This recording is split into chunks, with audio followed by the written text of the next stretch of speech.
Hello. ਸੋ ਤੁਹਾਡੇ ਆਪਣੇ channel ਤੇ ਤੁਹਾਡਾ ਸਾਰਿਆਂ ਦਾ ਬਹੁਤ ਬਹੁਤ ਸਵਾਗਤ ਹੈ। ਜਿਵੇਂ ਕਿ ਤੁਹਾਨੂੰ ਪਤਾ ਹੈ ਸਟੈਨੋ ਦੀਆਂ ਪੋਸਟਾਂ ਆਈਆਂ ਨੇ, ਠੀਕ ਹੈ। ਤੇ ਪੇਪਰ ਕੌਣ ਕੰਡਕਟ ਕਰਾ ਰਿਹਾ? ਪੀ ਟ੍ਰਿਪਲ ਐਸ ਬੀ, ਠੀਕ ਹੈ। ਪੀ ਟ੍ਰਿਪਲ ਐਸ ਬੀ ਕੀ ਕਰਾ ਰਿਹਾ? ਪੇਪਰ ਕੰਡਕਟ ਕਰਾ ਰਿਹਾ ਹੈ। ਤੇ ਤੁਹਾਨੂੰ ਬਹੁਤ ਪਹਿਲਾਂ ਹੀ ਇਹ ਇਨਫੋਰਮੇਸ਼ਨ ਮਿਲ ਚੁੱਕੀ ਸੀ ਕਿ ਜੋ ਵੀ ਪੇਪਰ ਹੋਊਗਾ ਗਰੁੱਪ ਸੀ ਤੇ ਡੀ ਦੇ ਲਈ, ਉਹਦੇ ਵਿੱਚ ਇੱਕ ਪੰਜਾਬੀ ਦਾ ਪੇਪਰ ਕੀ ਹੋਊਗਾ? ਲਾਜ਼ਮੀ ਹੋਊਗਾ, ਠੀਕ ਹੈ। ਸਿਲੇਬਸ ਕੀ ਸੀ ਤੁਹਾਨੂੰ ਇਸ ਪੇਪਰ ਦਾ ਇਸ ਟਾਈਮ ਆ ਚੁੱਕਾ ਹੈ, ਜੋ ਸਟੈਨੋ ਦਾ paper P triple S B ਲੈਣ ਵਾਲੀ ਹੈ।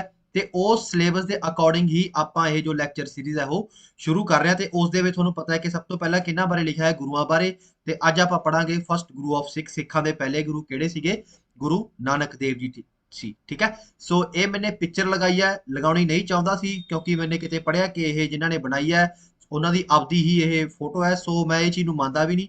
ਕਿਉਂ? ਕਿਉਂਕਿ ਗੁਰੂ ਨਾਨਕ ਦੇਵ ਜੀ ਕਹਿ ਕੇ ਗਏ ਨੇ ਕਿ ਜੋ ਰੱਬ ਹੈ ਉਸਦਾ ਕੋਈ ਵੀ ਰੂਪ ਨਹੀਂ ਹੈ। ਪਰ ਚਲੋ ਮੈंने ਫਿਰ ਵੀ ਇਹ ਲਗਾਤੀ। ਸੋ ਇਸ ਕੰਟਰੋਵਰਸ਼ੀਅਲ ਗੱਲ ਦੇ ਨਾਲ ਆਪਾਂ ਅੱਜ ਦਾ ਲੈਕਚਰ ਸਟਾਰਟ ਕਰਦੇ ਹਾਂ। ਆਈਪੀਸੀ ਦੁਆਰਾ ਇਹ ਲੈਕਚਰ ਦਿੱਤਾ ਜਾ ਰਿਹਾ ਹੈ। ਮੇਰਾ ਨਾਮ ਹੈ ਅਮਿਤ, ਠੀਕ ਹੈ। ਆਰਾਮ ਨਾਲ ਲੈਕਚਰ ਚੱਲੂਗਾ, ਆਰਾਮ ਨਾਲ ਸਮਝਣਾ, ਠੀਕ ਹੈ। ਇਸ ਤੋਂ ਇਲਾਵਾ ਤੁਹਾਨੂੰ ਇੱਕ ਗੱਲ ਹੋਰ ਕਹਿ ਦੇਣੀ ਚਾਹੁੰਦਾ ਮੈਂ ਕਿ ਇਹ ਸਾਡੀ ਆਨਲਾਈਨ ਸੀਰੀਜ਼ ਹੈ, ਬਟ ਸਾਡਾ ਆਈਪੀਸੀ ਇੰਸਟੀਚਿਊਟ ਸੰਗਰੂਰ ਦੇ ਵਿੱਚ, ਠੀਕ ਹੈ। ਕੰਟੈਕਟ ਤੁਸੀਂ ਇਸ ਨੰਬਰ ਤੇ ਕਰ ਸਕਦੇ ਹੋ ਕਿਸੇ ਵੇਲੇ ਵੀ। ਇਸ ਤੋਂ ਇਲਾਵਾ ਤੁਹਾਨੂੰ ਡਿਸਕ੍ਰਿਪਸ਼ਨ ਦੇ ਵਿੱਚ ਹੋਰ ਨੰਬਰ ਵੀ ਮਿਲ ਜਾਣਗੇ ਜਿੱਥੇ ਤੁਸੀਂ ਕੰਟੈਕਟ ਕਰ ਸਕਦੇ ਹੋ। ਸਿਰਫ 1500 ਰੁਪਏ ਦੇ ਵਿੱਚ। ਹਾਂਜੀ, ਤੁਹਾਨੂੰ ਲਗਭਗ ਪਤਾ ਹੈ ਕਿ 25 ਫਰਵਰੀ ਨੂੰ ਕੀ ਹੈ? ਇਸ ਦਾ ਪੇਪਰ ਹੈ, ਠੀਕ ਹੈ। ਜੋ ਇਹ P triple S B steno ਦਾ ਪੇਪਰ ਹੈ ਉਹ ਕਦੋਂ ਹੈ? 25 ਫਰਵਰੀ ਨੂੰ। ਤੇ ਬਹੁਤ ਜ਼ਿਆਦਾ ਚਾਂਸਸ ਨੇ ਕਿ ਪੀ ਟ੍ਰਿਪਲ ਐਸ ਬੀ ਦੇ ਬਾਕੀ ਦੇ ਪੇਪਰ ਹੋਣਗੇ, ਕੋਈ ਸਬ ਇੰਸਪੈਕਟਰ ਦਾ ਜਾਂ ਕਾਂਸਟੇਬਲ ਦਾ ਜਾਂ ਜਿਹੜੇ ਵੀ ਗਰੁੱਪ ਸੀ ਤੇ ਡੀ ਦੇ ਪੇਪਰ ਨੇ, ਜਿਵੇਂ ਵੀਡੀਓ ਦਾ ਹੋਣਾ ਤਾਂ ਉਹ ਸਾਰਿਆਂ ਦੇ ਵਿੱਚ ਪੰਜਾਬੀ ਇਹੀ ਆਊਗੀ। ਸੋ ਇਹ 1500 ਰੁਪਏ ਦਾ ਪੂਰਾ ਕੋਰਸ ਹੈ ਜਿਹਦੇ ਵਿੱਚ ਆ ਸਾਰੀ ਦੀ ਸਾਰੀ ਪੰਜਾਬੀ ਕਵਰ ਕਰਾਈ ਜਾਊਗੀ ਆਫਲਾਈਨ, ਠੀਕ ਹੈ। ਤੇ ਆਨਲਾਈਨ ਤੁਹਾਨੂੰ ਇਹ ਵੀਡੀਓਜ਼ ਵਗੈਰਾ ਮਿਲਦੀਆਂ ਰਹਿਣਗੀਆਂ। ਸੋ ਇਸੇ ਦੇ ਨਾਲ ਆਪਾਂ ਲੈਕਚਰ ਸਟਾਰਟ ਕਰਦੇ ਹਾਂ। ਸਭ ਤੋਂ ਪਹਿਲਾਂ ਜੇ ਆਪਾਂ ਪੜ੍ਹੀਏ ਗੁਰੂ ਨਾਨਕ ਦੇਵ ਜੀ ਬਾਰੇ, ਇਹ ਤੁਹਾਨੂੰ ਪਤਾ ਹੈ ਕਿ ਸਿੱਖਾਂ ਦੇ ਕੌਣ ਸੀ? ਪਹਿਲੇ ਗੁਰੂ ਸੀ। ਤੇ ਇਹਨਾਂ ਦਾ ਜਨਮ ਕਦੋਂ ਹੋਇਆ? 14 ਅਪ੍ਰੈਲ 1469 ਦੇ ਵਿੱਚ, 1469 ਦੇ ਵਿੱਚ ਹੋਇਆ। ਕਿੱਥੇ ਹੋਇਆ ਸੀ? ਰਾਏ ਭੋਏ ਦੀ ਤਲਵੰਡੀ ਦੇ ਵਿੱਚ, ਜਿਹਨੂੰ ਅੱਜ ਕੱਲ੍ਹ ਨਨਕਾਣਾ ਸਾਹਿਬ ਕਿਹਾ ਜਾਂਦਾ ਹੈ। ਤੇ ਕਿੱਥੇ ਹੈ ਜੀ? ਇਹ ਹੈ ਪਾਕਿਸਤਾਨ ਦੇ ਵਿੱਚ। ਕਿੱਥੇ ਹੈ ਜੀ? ਪਾਕਿਸਤਾਨ ਦੇ ਵਿੱਚ, ਠੀਕ ਹੈ। ਸੋ ਇਹ ਵੀ ਕਿਹਾ ਜਾਂਦਾ ਕਿ ਇਹਨਾਂ ਦਾ ਜਨਮ ਕਦੋਂ ਹੋਇਆ ਸੀ? ਕੱਤਕ ਦੀ ਪੂਰਨਮਾਸ਼ੀ ਨੂੰ। ਕਈ ਜਗ੍ਹਾ ਤੇ ਇਹ ਚੀਜ਼ ਤੁਹਾਨੂੰ ਨਹੀਂ ਮਿਲਦੀ। ਤੁਹਾਨੂੰ ਕੀ ਮਿਲੂਗਾ? ਇਹ ਕੱਤਕ ਦੀ ਪੂਰਨਮਾਸ਼ੀ ਨੂੰ ਇਹਨਾਂ ਦਾ ਜਨਮ ਹੋਇਆ ਸੀ। ਇਹਨਾਂ ਦੇ ਪਿਤਾ ਦਾ ਨਾਮ ਕੀ ਸੀ ਜੀ? ਮਹਿਤਾ ਕਲਿਆਣ ਦਾਸ ਕਾਲੂ, ਠੀਕ ਹੈ ਜੀ। ਮਹਿਤਾ ਕਲਿਆਣ ਦਾਸ ਕਾਲੂ। ਤੇ ਇਹ ਕੀ ਸੀ?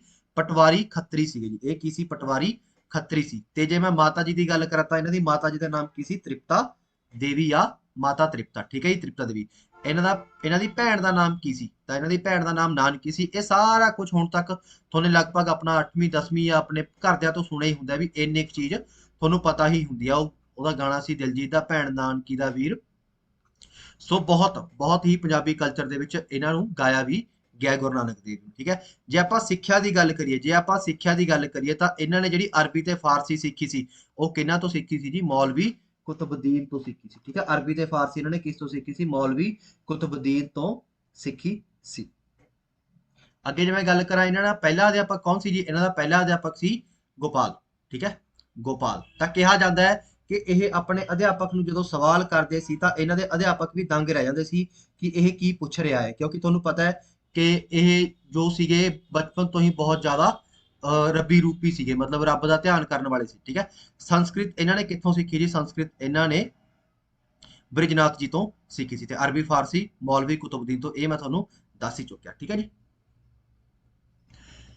ਅੱਗੇ ਆਪਣੇ ਕੋਲ ਆਉਂਦਾ ਕਿ ਇਹਨਾਂ ਨੂੰ, ਤੁਹਾਨੂੰ ਪਤਾ ਹੈ, ਜਨੇਊ ਦੀ ਰਸਮ ਕਰਾਈ ਗਈ ਸੀ। ਤੁਹਾਨੂੰ ਪਤਾ ਹੈ ਕਿ ਆਪਾਂ ਛੋਟੇ ਹੁੰਦੇ ਪੜ੍ਹਦੇ ਕਿ ਜਦੋਂ ਇਹਨਾਂ ਨੂੰ ਜਨੇਊ ਪਵਾਇਆ ਗਿਆ ਤਾਂ ਇਹਨਾਂ ਨੇ ਕਿਹਾ ਸੀ ਵੀ ਇਹ ਸਭ ਢੋਂਗ ਹੈ। ਤਾਂ ਇਹਨਾਂ ਨੇ ਉਹਦਾ ਕੀ ਕੀਤਾ ਸੀ? ਖੰਡਨ ਕੀਤਾ ਸੀ।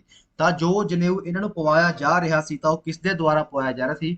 ਪੰਡਤ ਹਰਦਿਆਲ ਦੁਆਰਾ, ਠੀਕ ਹੈ। ਜੋ ਜਨੇਊ ਇਹਨਾਂ ਨੂੰ ਪਵਾਇਆ ਜਾ ਰਿਹਾ ਸੀ ਉਹ ਕਿਹਦੇ ਦੁਆਰਾ ਸੀ? ਪੰਡਤ ਹਰਦਿਆਲ ਦੇ ਦੁਆਰਾ ਪਵਾਇਆ ਜਾ ਰਿਹਾ ਸੀ, ਠੀਕ ਹੈ ਜੀ। ਤੇ ਇਹਨਾਂ ਨੇ ਲਗਭਗ 4 ਉਦਾਸੀਆਂ ਕੀਤੀਆਂ। ਪੁਰਾਤਨ ਜਨਮ ਸਾਖੀ ਅਨੁਸਾਰ ਇਹਨਾਂ ਦੀ 5 ਉਦਾਸੀਆਂ ਵੀ ਮਿਲਦੀਆਂ ਨੇ, ਪਰ ਇਹਨਾਂ ਨੇ ਕਿਹੜੀਆਂ 4 ਉਦਾਸੀਆਂ। ਉਦਾਸੀਆਂ ਦਾ ਮਤਲਬ ਇਹ ਲਗਭਗ 4 ਦਿਸ਼ਾਵਾਂ ਦੇ ਵਿੱਚ ਗਏ ਸੀ। ਤਾਂ ਕਿਹਾ ਜਾਂਦਾ ਹੈ ਪਹਿਲੀ ਉਦਾਸੀ ਇਹਨਾਂ ਨੇ ਪੂਰਬ ਵੱਲ ਕੀਤੀ, ਫਿਰ ਦੱਖਣ ਵੱਲ, ਫਿਰ ਉੱਤਰ ਵੱਲ ਤੇ ਫਿਰ ਪੱਛਮ ਵੱਲ, ਠੀਕ ਹੈ ਜੀ। ਕਹਿੰਦੇ ਨੇ ਜਦੋਂ ਇਹ ਪੱਛਮ ਵੱਲ ਗਏ ਸੀ ਉਦੋਂ ਇਹ ਕਿੱਥੇ ਗਏ ਸੀ? ਮੱਕੇ ਗਏ ਸੀ। ਤੁਹਾਨੂੰ ਮੱਕੇ ਵਾਲੀ ਘਟਨਾ ਪਤਾ ਹੋਣੀ ਕਿ ਜਦੋਂ ਇਹ ਮੱਕੇ ਗਏ ਸੀ ਤਾਂ ਕਿਹਾ ਜਾਂਦਾ ਹੈ, ਵੈਸੇ ਤਾਂ ਦੇਖੋ ਮੈਂ ਆਪਣਾ ਪਰਸਨਲ ਤੌਰ ਤੇ ਕਹਿਣਾ ਕਿ ਚਮਤਕਾਰ ਵਰਗੀ, ਇਹਨਾਂ ਨੇ ਵੀ ਇਹੀ ਗੱਲ ਕਹੀ ਹੈ ਕਿ ਚਮਤਕਾਰ ਵਰਗੀ ਕੋਈ ਚੀਜ਼ ਨਹੀਂ ਹੁੰਦੀ। ਤਾਂ ਕਿਹਾ ਜਾਂਦਾ ਜਦੋਂ ਇਹ ਮੱਕੇ ਗਏ ਸੀ, ਜਦੋਂ ਇੱਥੇ ਉੱਥੇ ਆਰਾਮ ਕਰ ਰਹੇ ਸੀ ਤਾਂ ਉੱਥੇ ਮੁਸਲਮਾਨ ਵੀਰਾਂ ਨੂੰ ਇਹ ਹੋਇਆ ਕਿ ਇੱਧਰ ਸਾਡਾ ਮੱਕਾ ਹੈ ਜੀ, ਤੁਸੀਂ ਪੈਰ ਦੂਜੇ ਪਾਸੇ ਕਰ ਲਓ। ਤੇ ਇਹਨਾਂ ਨੇ ਕਿਹਾ ਸੀ ਕਿ ਜਿੱਥੇ ਤੁਹਾਡਾ ਮੱਕਾ ਨਹੀਂ ਹੈਗਾ ਮੇਰੇ ਪੈਰ ਉਧਰ ਕਰ ਦਿਓ। ਤੇ ਜਿੱਧਰ ਜਿੱਧਰ ਨੂੰ ਇਹਨਾਂ ਦੇ ਪੈਰ ਘੁੰਮ ਰਹੇ ਸੀ ਉਧਰ ਉਧਰ ਮੱਕਾ ਘੁੰਮ ਰਿਹਾ ਸੀ ਕਿਹਾ ਜਾਂਦਾ। ਠੀਕ ਹੈ, ਕਿੰਨਾ ਕੁ ਸੱਚ ਕਿੰਨਾ ਕੁ ਝੂਠ ਹੈ ਇਹ ਆਪਾਂ ਨਹੀਂ ਕਹਿ ਸਕਦੇ, ਪਰ ਇਹ ਕਹਾਣੀ ਬਹੁਤ ਜ਼ਿਆਦਾ ਮਸ਼ਹੂਰ ਹੈ। ਠੀਕ ਹੈ, ਮੱਕੇ ਨੂੰ ਲੈ ਕੇ। ਤਾਂ ਮੱਕੇ ਕਦੋਂ ਗਏ ਸੀ? ਆਪਣੀ ਚੌਥੀ ਉਦਾਸੀ ਵੇਲੇ ਇਹ ਪੱਛਮ ਨੂੰ ਗਏ ਸੀ। ਤੇ ਦੱਖਣ ਵੇਲੇ ਜਦੋਂ ਇਹ ਗਏ ਸੀ ਤਾਂ ਇਹਨਾਂ ਨੇ ਦੱਖਣੀ ਓਂਕਾਰ ਦੀ ਕੀ ਕੀਤੀ ਸੀ? ਰਚਨਾ ਕੀਤੀ ਸੀ। ਇਹਨਾਂ ਦਾ ਇੱਕ ਠੀਕ ਹੈ ਰਚਨਾ ਹੈ ਦੱਖਣੀ ਓਂਕਾਰ। ਸੋ ਯਾਤਰਾਵਾਂ ਤੋਂ ਬਾਅਦ ਇਹ ਗ੍ਰਸਤ ਜੀਵਨ ਜੀਣ ਲੱਗੇ ਸੀ ਕਿੱਥੇ? ਕਰਤਾਰਪੁਰ ਵਿਖੇ। ਠੀਕ ਹੈ ਜੀ, ਇਹ ਕਰਤਾਰਪੁਰ ਵੀ ਕਿੱਥੇ ਆ? ਪਾਕਿਸਤਾਨ ਦੇ ਵਿੱਚ। ਕੀ ਕਰਨ ਲੱਗੇ ਸੀ ਇਹ? ਖੇਤੀਬਾੜੀ ਕਰਨ ਲੱਗੇ ਸੀ। ਠੀਕ ਹੈ ਜੀ, ਕਹਿੰਦੇ ਨੇ ਜਿਹੜਾ ਜਪਜੀ ਸਾਹਿਬ ਹੈ ਉਹ ਇਹਨਾਂ ਨੇ ਕਿੱਥੇ ਰਚਿਆ ਸੀਗਾ? ਉਹਨਾਂ ਨੇ ਇੱਥੇ ਹੀ ਆਪਣਾ ਕਰਤਾਰਪੁਰ ਵਿਖੇ ਹੀ ਰਚਿਆ ਸੀ। ਤੇ ਇਹ ਜਪਜੀ ਸਾਹਿਬ ਦੀ ਇੱਕ ਗੱਲ ਹੋਰ ਹੈ ਕਿ ਇਹ ਰਾਗ ਰਹਿਤ ਹੈ, ਇਹਦੇ ਵਿੱਚ ਕੋਈ ਵੀ ਰਾਗ ਨਹੀਂ ਹੈ। ਜਿੱਥੇ ਤੱਕ ਤੁਸੀਂ ਦੇਖੋਗੇ ਜਿੰਨੇ ਵੀ ਗੁਰੂਆਂ ਨੇ ਬਾਣੀ ਰਚੀ ਉਹ ਜ਼ਿਆਦਾਤਰ ਰਾਗਾਂ ਦੇ ਵਿੱਚ ਸੀ। ਇਹਨਾਂ ਨੇ ਵੀ ਲਗਭਗ 19 ਰਾਗਾਂ ਵਿੱਚ ਬਾਣੀ ਰਚੀ। ਜੇ ਤੁਸੀਂ ਗੁਰੂ ਗ੍ਰੰਥ ਸਾਹਿਬ ਦੀ ਗੱਲ ਕਰੋ ਤਾਂ ਉਹਦੇ ਵਿੱਚ 31 ਰਾਗਾਂ ਦੇ ਵਿੱਚ ਬਾਣੀ ਹੈ ਸੌਰੀ, ਜਿਸ ਦੇ ਵਿੱਚ 19 ਰਾਗਾਂ ਵਿੱਚ ਗੁਰੂ ਨਾਨਕ ਦੇਵ ਜੀ ਨੇ ਬਾਣੀ ਰਚੀ। ਪਰ ਜਿਹੜੀ ਇਹਨਾਂ ਦੀ ਜਪਜੀ ਸਾਹਿਬ ਸੀ ਉਹ ਰਾਗ ਰਹਿਤ ਬਾਣੀ ਸੀ, ਉਸ ਵਿੱਚ ਕਿਸੇ ਵੀ ਪ੍ਰਕਾਰ ਦਾ ਕੋਈ ਰਾਗ ਨਹੀਂ ਹੈ। ਸੋ ਆਪ ਜੀ ਦੀ ਬਾਣੀ ਗੁਰੂ ਗ੍ਰੰਥ ਸਾਹਿਬ ਵਿੱਚ ਦਰਜ ਕੀਤੀ ਗਈ। ਠੀਕ ਹੈ ਜੀ, ਤੁਹਾਡੀ ਬਾਣੀ ਕਿਹਦੇ ਵਿੱਚ ਦਰਜ ਹੈ? ਗੁਰੂ ਗ੍ਰੰਥ ਸਾਹਿਬ ਦੇ ਵਿੱਚ ਦਰਜ ਹੈ। ਇਹਨਾਂ ਦੀ ਰਚਨਾਵਾਂ ਕਿਹੜੀਆਂ ਕਿਹੜੀਆਂ ਨੇ? ਜਪਜੀ ਸਾਹਿਬ, ਆਸਾ ਦੀ ਵਾਰ, ਸਿੱਧ ਗੋਸ਼ਟ, ਕੀਰਤਨ ਸੋਹਿਲਾ, 12 ਮਾਹ, 12 ਮਾਹ ਦਾ ਮਤਲਬ 12 ਮਹੀਨੇ, ਰਹਿ ਰਸ ਸਾਹਿਬ, ਓਮਕਾਰ ਤੇ ਪੱਟੀ। ਕਦੇ ਕਦੇ ਓਮਕਾਰ ਪੱਟੀ ਇਕੱਠਾ ਹੁੰਦਾ। ਪੱਟੀ ਦਾ ਮਤਲਬ ਕੀ ਹੈ? ਇਹਨਾਂ ਨੇ ਪੰਜਾਬੀ ਦੇ ਅੱਖਰ ਲੈ ਕੇ ਇੱਕ ਰਚਨਾ ਕੀਤੀ ਸੀ। ਠੀਕ ਹੈ, ਇਹਨਾਂ ਦੇ ਪੰਜਾਬੀ ਅੱਖਰ ਲੈ ਕੇ ਇੱਕ ਰਚਨਾ ਕੀਤੀ ਸੀ ਜਿਨ੍ਹਾਂ ਨੂੰ ਕੀ ਕਿਹਾ ਜਾਂਦਾ ਹੈ? ਓਮਕਾਰ ਪੱਟੀ ਕਿਹਾ ਜਾਂਦਾ ਹੈ। ਇਹਨਾਂ ਦੀ ਜਿਹੜੀ ਗੁਰਮੁਖੀ ਸੀ, ਗੁਰਮੁਖੀ ਮਤਲਬ ਜਿਹੜਾ ਇਹਦੀ ਵਰਨਮਾਲਾ ਸੀਗੀ ਜਿਹਦੇ ਵਿੱਚ ਪੱਟੀ ਰਚੀ, ਉਹਦਾ ਜੋ ਪਹਿਲਾ ਅੱਖਰ ਸੀ ਉਹ ਕਿਹੜਾ ਸੀਗਾ ਜੀ? ਸੱਸਾ। ਪਹਿਲਾ ਅੱਖਰ ਕਿਹੜਾ ਸੀਗਾ? ਸੱਸਾ। ਤੇ ਆਖਰੀ ਅੱਖਰ ਕਿਹੜਾ ਸੀ? ਐੜਾ। ਠੀਕ ਹੈ ਜੀ, ਇਹਨਾਂ ਦੀ ਜਿਹੜੀ ਰਚਨਾ ਸੀ ਉਹਦੇ ਵਿੱਚ ਇਹਨਾਂ ਦੀ ਜਿਹੜਾ ਆਪਣੇ ਕੋਲ ਵਰਨਮਾਲਾ ਸੀ ਉਹਦਾ ਪਹਿਲਾ ਅੱਖਰ ਕਿਹੜਾ ਸੀ? ਸੱਸਾ। ਤੇ ਆਖਰੀ ਅੱਖਰ ਕਿਹੜਾ ਸੀ ਜੀ? ਐੜਾ। ਠੀਕ ਹੈ ਜੀ। ਆਪ ਜੀ ਦੇ ਕੁੱਲ 974 ਸ਼ਬਦ ਨੇ। ਠੀਕ ਹੈ, ਇਹਨਾਂ ਦੇ ਕੁੱਲ 974 ਨੇ।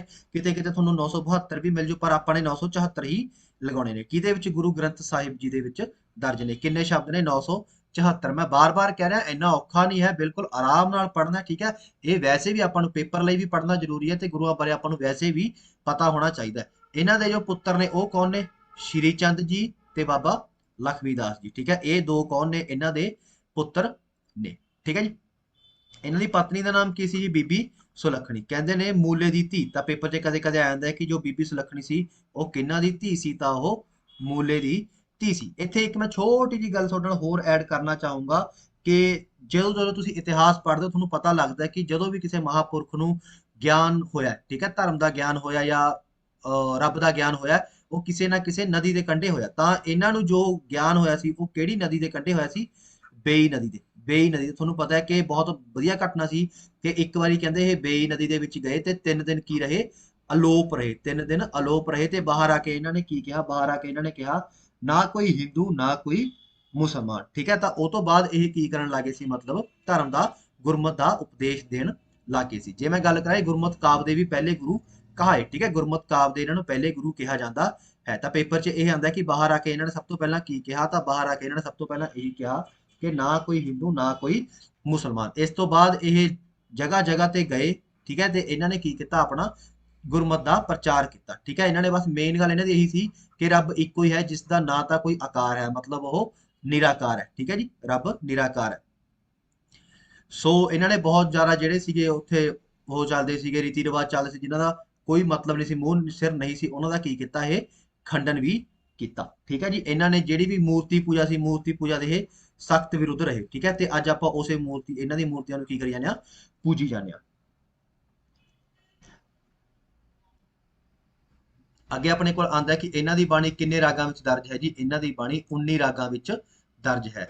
ਜਿਹੜੀ ਸਿੱਧ ਗੋਸ਼ਟ, ਸਿੱਧ ਗੋਸ਼ਟ ਦਾ ਮਤਲਬ ਕੀ ਹੈ ਜੀ? ਜਦੋਂ ਇਹਨਾਂ ਨੂੰ ਗੋਰਖਨਾਥ ਦੇ ਚੇਲੇ ਮਿਲੇ ਉੱਥੇ ਇਹਨਾਂ ਨੇ ਸਿੱਧ ਗੋਸ਼ਟ, ਉਹਨਾਂ ਨਾਲ ਜਿਹੜੀ ਵੀ ਇਹਨਾਂ ਦੀ ਵਾਰਤਾਲਾਪ ਹੋਈ, ਵਾਰਤਾਲਾਪ ਦਾ ਮਤਲਬ ਗੱਲਬਾਤ ਹੋਈ, ਉਹਦਾ ਜ਼ਿਕਰ ਕਿਹਦੇ ਵਿੱਚ ਕੀਤਾ? ਇਹਨਾਂ ਨੇ ਸਿੱਧ ਗੋਸ਼ਟ ਦੇ ਵਿੱਚ ਕੀਤਾ। ਤਾਂ ਕਿਹਾ ਜਾਂਦਾ ਹੈ ਇਹ ਕਿੱਥੇ ਮਿਲੇ ਸੀਗੇ?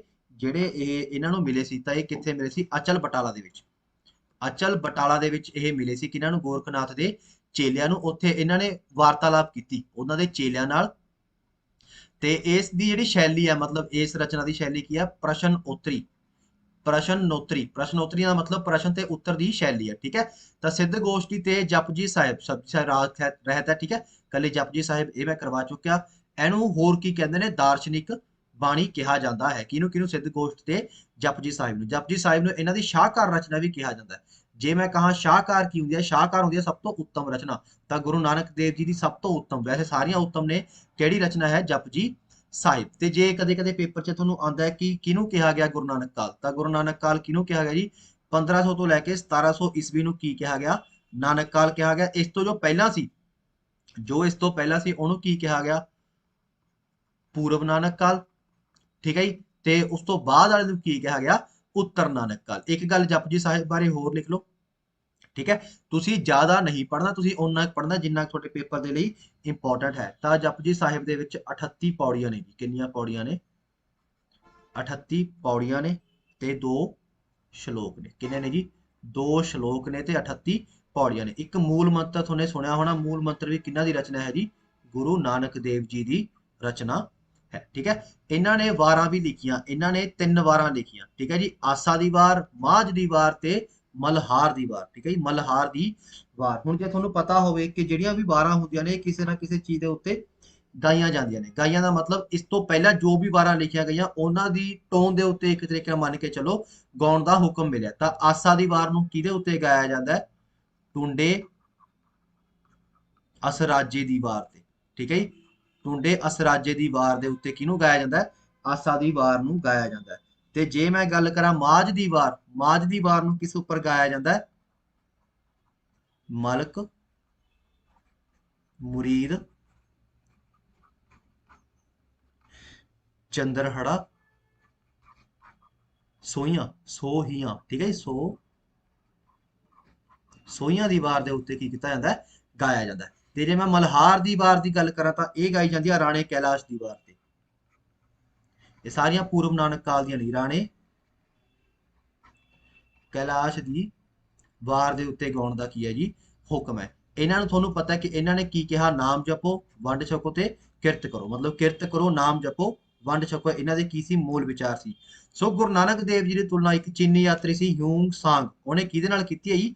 ਐਸ ਕੋਹਲੀ ਦੇ ਨਾਲ। ਸੌਰੀ ਐਸ ਕੋਹਲੀ ਨੇ ਗੁਰੂ ਨਾਨਕ ਦੇਵ ਜੀ ਦੀ ਤੁਲਨਾ ਕਿਹਦੇ ਨਾਲ ਕੀਤੀ ਹੈ? ਚੀਨੀ ਯਾਤਰੀ ਹਿਊਂਗ ਸਾਂਗ ਨਾਲ। ਕਿਉਂ ਕੀਤੀ ਹੈ? ਕਿਉਂਕਿ ਇਹ ਜਿਹੜਾ ਚੀਨੀ ਯਾਤਰੀ ਹਿਊਂਗ ਸਾਂਗ ਸੀ ਇਹ ਭਾਰਤ ਵੀ ਆਇਆ ਸੀ। ਥੱਲੇ ਕਮੈਂਟ ਕਰਕੇ ਦੱਸਣਾ ਜਿਹਨੇ ਹਿਸਟਰੀ ਪੜ੍ਹੀ ਹੈ ਕਿ ਕਿਹਦੇ ਰਾਜ ਦੇ ਵਿੱਚ ਇਹ ਚੀਨੀ ਯਾਤਰੀ ਹਿਊਂਗ ਸਾਂਗ ਭਾਰਤ ਆਇਆ ਸੀ। ਤਾਂ ਗੁਰੂ ਨਾਨਕ ਦੇਵ ਜੀ ਨੇ ਇਹਦੇ ਜਿਵੇਂ ਬਹੁਤ ਯਾਤਰਾਵਾਂ ਕੀਤੀਆਂ, ਤਾਂ ਕਰਕੇ ਇਹਦੀ ਜਿਹੜੀ ਜੋ ਹੈ ਤੁਲਨਾ ਹੈ ਉਹ ਕਿਹਦੇ ਨਾਲ ਹੋਈ ਹੈ?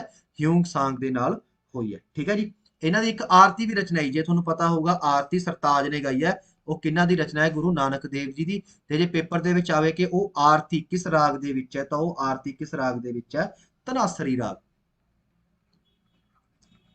ਧਨਾਸਰੀ ਰਾਗ। ਕਿਤੇ ਕਿਤੇ ਤੁਹਾਨੂੰ ਪੇਪਰ 'ਚ ਕੁਐਸਚਨ ਮਿਲਣਗੇ ਇਹ ਧਨਾਸਰੀ ਰਾਗ। ਇੱਕ ਗੱਲ ਮੈਂ ਹੋਰ ਕਹਿ ਰਿਹਾ, ਜਦੋਂ ਆਪਣੇ ਸਾਰੇ ਗੁਰੂ ਹੋ ਗਏ, ਜਿੰਨੇ ਗੁਰੂ ਆਪਣੇ ਸਿਲੇਬਸ ਦੇ ਵਿੱਚ ਨੇ, ਉਹ ਤੋਂ ਬਾਅਦ ਇੱਕ MCQ ਫਾਰਮ ਦੇ ਵਿੱਚ ਤੁਹਾਡਾ ਟੈਸਟ ਵੀ ਲਿਆ ਜਾਊਗਾ। ਸੋ ਕਿਸੇ ਨੇ ਵੀ ਟੈਨਸ਼ਨ ਨਹੀਂ ਲੈਣੀ, ਤੁਹਾਡੇ ਪੇਪਰ ਤੋਂ ਪਹਿਲਾਂ ਪਹਿਲਾਂ ਕਰਾਉਣ ਦੀ ਜ਼ਿੰਮੇਵਾਰੀ ਮੇਰੀ ਹੈ। ਠੀਕ ਹੈ ਜੀ।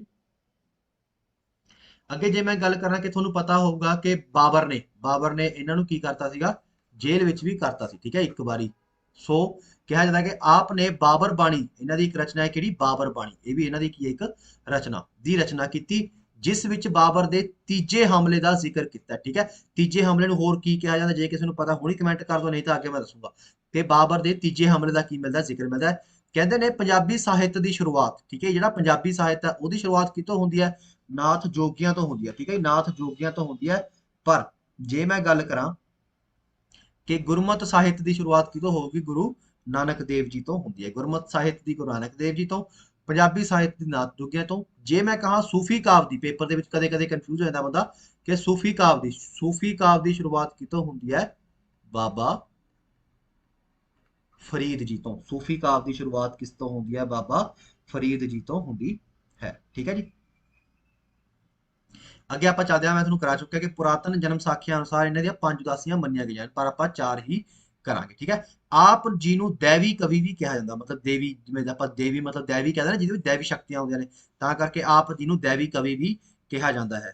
ਚੀਨ ਵਿੱਚ ਆਪ ਨੂੰ ਬਾਬਾ ਫੂਸਾ ਦੇ ਨਾਮ ਤੋਂ ਜਾਣਿਆ ਜਾਂਦਾ ਹੈ। ਕਿਸ ਦੇ ਨਾਮ ਤੋਂ ਜਾਣਿਆ ਜਾਂਦਾ ਹੈ? ਬਾਬਾ ਫੂਸਾ ਦੇ ਨਾਮ ਤੋਂ ਜਾਣਿਆ ਜਾਂਦਾ ਹੈ। ਇਹ ਮੋਸਟ ਇੰਪੋਰਟੈਂਟ ਹੈ। ਇਹਨਾਂ ਨੂੰ ਕਈ ਦੇਸ਼ਾਂ ਦੇ ਵਿੱਚ ਕਈ ਨਾਮ ਲਏ ਜਾਂਦੇ ਨੇ, ਪਰ ਸਭ ਤੋਂ ਜ਼ਿਆਦਾ ਮੋਸਟ ਇੰਪੋਰਟੈਂਟ ਕੀ ਹੈ? ਚੀਨ ਵਿੱਚ ਕੀ ਕਿਹਾ ਜਾਂਦਾ ਹੈ? ਬਾਬਾ ਫੂਸਾ ਕਿਹਾ ਜਾਂਦਾ ਹੈ। ਆਪ ਜੀ ਨੇ ਜਪਜੀ ਸਾਹਿਬ ਦੀ ਰਚਨਾ ਕਰਤਾਰਪੁਰੇ ਵਿਖੇ ਕੀਤੀ। ਤੁਹਾਨੂੰ ਮੈਂ ਦੱਸਿਆ ਸੀ ਨਾ ਕਿ ਅਖੀਰ ਦੇ ਵਿੱਚ ਕਰਤਾਰਪੁਰ ਸਾਹਿਬ ਵਿੱਚ ਆ ਗਏ ਤੇ ਉੱਥੇ ਇਹਨਾਂ ਨੇ ਕਿਸ ਦੀ ਰਚਨਾ ਕੀਤੀ? ਆਪਣੇ ਕੋਲੇ ਜਪਜੀ ਸਾਹਿਬ ਦੀ, ਤੇ ਇਸ ਨੂੰ ਕੀ ਮੰਨਿਆ ਗਿਆ ਜੀ, ਸ਼ਾਹਕਾਰ ਰਚਨਾ ਮੰਨਿਆ ਗਿਆ। ਇਹ ਵੀ ਮੈਂ ਤੁਹਾਨੂੰ ਕਰਵਾ ਚੁੱਕਿਆ। ਕਲੀਅਰ ਹੈ। ਜੋ ਮੈਂ ਆਰਤੀ ਦੀ ਗੱਲ ਕਰ ਰਿਹਾ ਸੀ, ਆਰਤੀ ਵਿੱਚ ਜਿਹੜਾ ਅਲੰਕਾਰ ਲੱਗਿਆ ਹੋਇਆ, ਅਲੰਕਾਰ ਆਪਣੇ ਕੋਲੇ ਕਈ ਪ੍ਰਕਾਰ ਦੇ ਹੁੰਦੇ ਨੇ, ਜਿਵੇਂ ਅਨੁਪਰਾਸ ਅਲੰਕਾਰ, ਉਪਮਾ ਅਲੰਕਾਰ, ਦ੍ਰਿਸ਼ਟਾਂਤ ਅਲੰਕਾਰ। ਤਾਂ ਆਰਤੀ ਦੇ ਵਿੱਚ ਕਿਹੜਾ ਅਲੰਕਾਰ ਲੱਗਿਆ ਹੋਇਆ ਹੈ, ਦ੍ਰਿਸ਼ਟਾਂਤ। ਜਦੋਂ ਆਪਾਂ ਕਿਸੇ ਦ੍ਰਿਸ਼ ਦੇ ਨਾਲ ਉਹ ਕੰਪੈਰੀਜ਼ਨ ਕਰਦੇ ਆ, ਤਾਂ ਉਹਨੂੰ ਆਪਾਂ ਦ੍ਰਿਸ਼ਟਾਂਤ ਅਲੰਕਾਰ ਦੀ ਸ਼੍ਰੇਣੀ ਦੇ ਵਿੱਚ ਰੱਖਦੇ ਹਾਂ। ਕਲੀਅਰ ਹੈ ਜੀ। ਠੀਕ ਹੈ। ਆਰਤੀ ਦੀ ਰਚਨਾ ਕਿਹੜੀ ਰਾਗ ਦੇ ਵਿੱਚ, ਧਨਾਤਰੀ ਰਾਗ ਦੇ ਵਿੱਚ, ਇਹ ਆਪਾਂ ਹੁਣੇ ਕਰ ਚੁੱਕੇ। ਠੀਕ ਹੈ। ਆਰਤੀ ਇਹਨਾਂ ਦੀ ਕੀ ਹੈ, ਰਚਨਾ ਹੈ। ਆਪ ਜੀ ਨੂੰ ਸੱਜਣ ਠੱਗ, ਤੁਹਾਨੂੰ ਪਤਾ ਹੈ ਸੱਜਣ ਠੱਗ ਵਾਲੀ ਕਹਾਣੀ ਬਹੁਤ ਹੀ ਮਸ਼ਹੂਰ ਹੈ, ਕਿ ਇਹਨਾਂ ਨੂੰ ਸੱਜਣ ਠੱਗ ਮਿਲਿਆ ਸੀਗਾ। ਠੀਕ ਹੈ। ਸੋ ਸੱਜਣ ਠੱਗ ਕਿੱਥੇ ਮਿਲਿਆ ਸੀ, ਤਲੂੰਬਾ ਦੇ ਵਿੱਚ ਮਿਲਿਆ ਸੀ। ਕਿਹੜੀ ਜਗ੍ਹਾ ਦੇ ਉੱਤੇ ਮਿਲਿਆ ਸੀ, ਤਲੂੰਬਾ ਦੇ ਵਿੱਚ ਮਿਲਿਆ ਸੀ।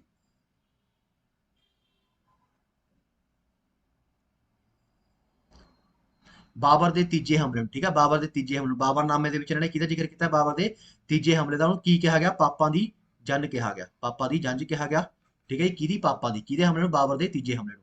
ਆਪ ਜੀ ਦੀ ਬਾਣੀ 12 ਮਾਹ ਕਿੱਥੋਂ ਸ਼ੁਰੂ ਹੁੰਦੀ ਹੈ, ਚੇਤ ਦੇ ਮਹੀਨੇ ਤੋਂ ਸ਼ੁਰੂ ਹੁੰਦੀ ਹੈ। 12 ਮਾਹ ਮਤਲਬ 12 ਮਹੀਨੇ, ਤਾਂ ਉਹ ਸ਼ੁਰੂ ਕਿੱਥੋਂ ਹੁੰਦੀ ਹੈ, ਚੇਤ ਦੇ ਮਹੀਨੇ ਤੋਂ ਹੁੰਦੀ ਹੈ। ਤਾਂ ਭਾਈ ਗੁਰਦਾਸ ਜੀ ਨੇ ਆਪ ਬਾਰੇ ਕੀ ਲਿਖਿਆ ਜੀ, ਭਾਈ ਗੁਰਦਾਸ ਜੀ ਨੇ ਕੀ ਕਿਹਾ, ਸਤਿਗੁਰ ਨਾਨਕ ਪ੍ਰਗਟਿਆ। ਠੀਕ ਹੈ ਜੀ। ਇਹ ਜੋ ਰਚਨਾ ਹੈ ਕਿਹਦੀ ਹੈ, ਪੇਪਰ 'ਚ ਕਦੇ ਕਦੇ ਤਾਂ ਲੋਕ ਬਾਬਾ ਨਾਨਕ ਲਾ ਜਾਂਦੇ ਨੇ, ਪਰ ਨਹੀਂ, ਇਹ ਰਚਨਾ ਕਿਹਦੀ ਹੈ, ਭਾਈ ਗੁਰਦਾਸ ਜੀ ਦੀ ਹੈ।